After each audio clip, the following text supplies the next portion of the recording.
Hey guys, my name is Richard Young and I'll be comparing three high-end triathlon bikes. So first I'd like to talk about the UCI illegal bike to the UCI legal bike. So the UCI illegal bike is typically your triathlon bikes. So it has a geometry that is tilted more forward at the seat post compared to the legal, which has a seat post tilted more to the back. Also, for the illegal bike, it has a 4-to-1 ratio with the carbons where it's 4 in length and 1 in width, while the legal is 3-to-1, which is 3 in length, 1 in width. So you're asking me, what is aerodynamics? And that is of or having a shape that reduces the drag from air moving past. According to my friend Charles Mack, who is a professional bike fitter with 15 years of experience, he states 75% of aerodynamics comes from the rider's position, while 25% comes from the bike itself. So next, I'd like to talk about the Specialized shift. Now this bike was forged in the wind tunnel. It has an integrated fuselage which goes down into the frame, and it acts as that extra hydration to get more water or fluids. Next, a fuel cell, which you could carry more tubes or more nutrition. Now, this bike uses a FACT 11R, which is Specialized's highest carbon quality, and it's a proprietary blend, so I could not find out the details on it, and it exceeds the industry standards.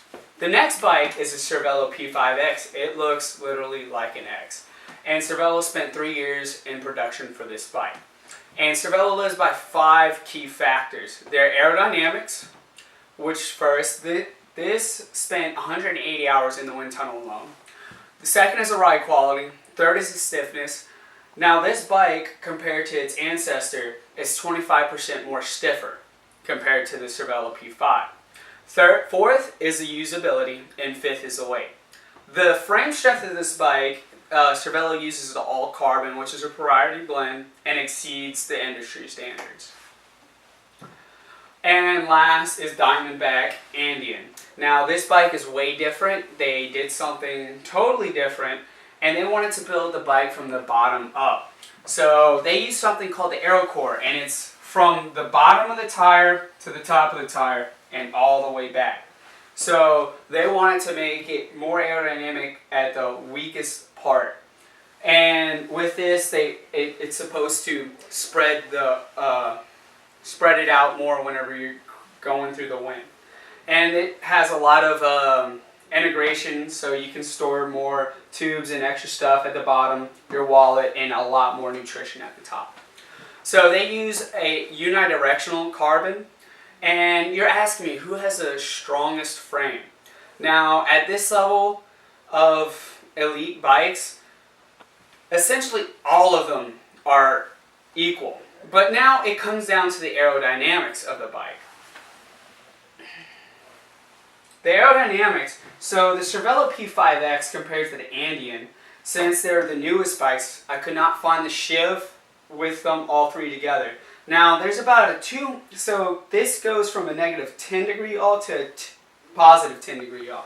So that is stating, so from the wind is coming from negative 10 degrees, or which is to your left, or a positive 10 degrees, which is to the right. Now there's over a 200 gram of drag resistance, and over 112 miles, that could equivalent to 2 to 3 minutes at the end of the bike, which could either make you win the race or make you lose the race. And the next one is this ancestor, the Cervelo P4 and the Specialized shiv. Well, this is showing that the shiv outshines the Cervelo P4, but in advances with the Cervelo P5X, it is doing a lot better than it used to. So you're asking me who wins. This is actually a personal preference in the end.